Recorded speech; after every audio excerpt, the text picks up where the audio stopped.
So hello বন্ধুরা, আজকে তোমাদের একটা নতুন নোটিশ নিয়ে চলে এসেছি।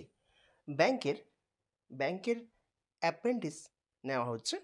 তো তার জন্য তোমাদেরকে কিছু গাইডলাইন্স রয়েছে এবং কোন ব্যাংকে না হচ্ছে এবং তার জন্য কী ক্রাইটেরিয়া রয়েছে, তোমরা কীভাবে অ্যাপ্লাই করবে সেটাও কিন্তু আমি ক্লিয়ারলি বলে দিচ্ছি। বলা হচ্ছে আমাদের এখানে এজ লিমিটটা আমরা আগে ডিসকাস করে নেব, যে এখানে তোমাদের এজ যেটা রয়েছে আর পড়াশুনো কী লাগছে সেটা বলে নিই তোমাদের। এজ বলা হচ্ছে 20 ইয়ার্স এবং 28 ইয়ার্স কাট অফ ডেট যেটা বলা হচ্ছে, এবং আপার এজ লিমিট যেটা তোমার এসসি এসটি ওবিসিদের জন্য যেরকম থাকে তাদের জন্য কিন্তু আপার এজ লিমিট রয়েছে। ওকে, এবং এডুকেশনাল কোয়ালিফিকেশান তোমাদের যেটা চাইছে সেটা হচ্ছে গ্র্যাজুয়েট হতে হবে। যে কোনো ডিসিপ্লিন, যে কোনো তোমাদের ব্যাকগ্রাউন্ড থেকে তুমি গ্র্যাজুয়েট হতে পারো বা যে কোনো তোমার ইকুইভ্যালেন্ট কোয়ালিফিকেশান থাকতে হবে, এবং তোমাদের কাছে কিন্তু পাস সার্টিফিকেটটা থাকতেই হবে। এবং গ্র্যাজুয়েশনটা কিন্তু কি বলেছে যে 31/3/2020, ঠিক আছে, তোমাদের কিন্তু গ্র্যাজুয়েশন পাসের সার্টিফিকেটটা থাকতে হবে। ওকে, এবারে এজ লিমিটে কি বলেছে?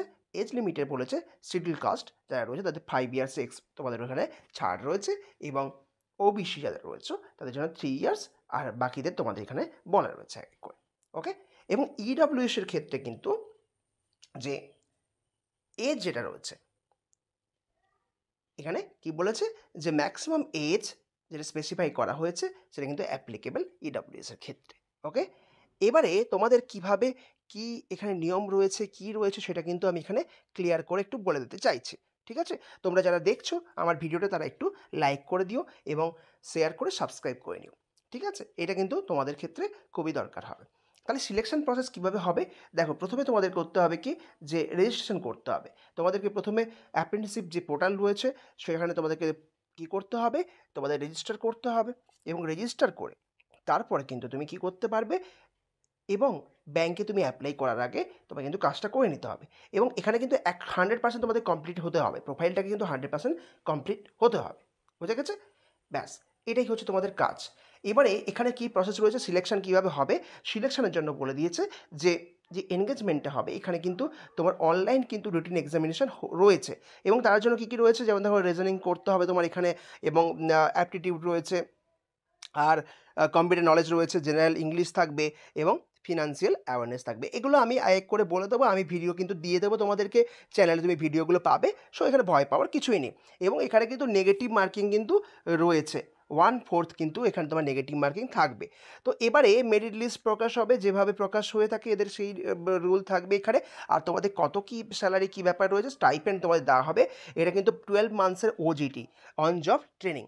এবং এখানে তোমার বলেছে মেট্রো আর আরবান ব্রাঞ্চের ক্ষেত্রে কী হবে, 15,000 টাকা পার মান্থ, আর সেমি আরবান ব্রাঞ্চ রুরালের ক্ষেত্রে কিন্তু 12,000। তো তোমরা বুঝে নিও, তোমরা যে কোন কোন এরিয়া থেকে তোমরা দেখছো সেটা বলবে, সেই এরিয়াগুলো থেকে আমি জব আপডেটগুলো পরপর দেবো, এবং তোমরা সেই ওয়াইজ বুঝে যাবে যে তোমরা কোনটা রুরাল গ্রাম্য আর নাকি আরবান এরিয়া তোমাদের শহরাঞ্চল, সেটা কিন্তু দেখে নেবে। তার উপর বেশ করে কিন্তু আমাদের স্টাইপেন্ডগুলো হয়ে থাকবে।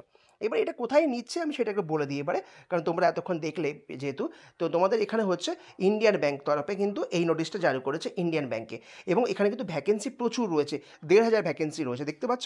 এবং তোমাদের ওপেন ডেট কবে করেছে, 10/7 থেকে, আর ক্লোজ হচ্ছে তোমার কিন্তু তাড়াতাড়ি করবে 31/31/7। ওকে, এবং স্টেট ওয়াইজ তোমাদের লিস্ট বলেছে। আমাদের যেটা দেখা সেটা হচ্ছে আমাদের ওয়েস্ট বেঙ্গল ওয়াইজ কী রয়েছে, ওয়েস্ট বেঙ্গলে দেখো এখানে তোমার বলেছে 30, এখানে 30 নম্বরে দেখো ভ্যাকেন্সি রয়েছে 152, এখানে বলছে এসসি 34, এসটি 37, ওবিসি 33, এবং ইউআর তোমার বলছে জেনারেল ক্যাটাগরি তোমার কিন্তু 63 রয়েছে। ইডাব্লিউএসের জন্য কিন্তু কোটা রয়েছে এখানে, সো কোনো প্রবলেম নেই। তোমরা এখনই কিন্তু এটাকে এখনই দেখে অ্যাপ্লাইটা করে দিও, বেশি লেট করতে যেও না। আর এখানে কী চেয়েছে দেখো, তোমার সিটিজেন হতে হবে, তোমার এখানে কিন্তু ইন্ডিয়া কিন্তু সিটিজেন তোমাকে হতে হবে। ঠিক আছে, ক্লিয়ার? সো ঠিক আছে, লাইক করো, শেয়ার করো, সাবস্ক্রাইব করো। থ্যাংক ইউ সবাইকে, জবগুলো পেতে থাকবে এইভাবে তোমরা।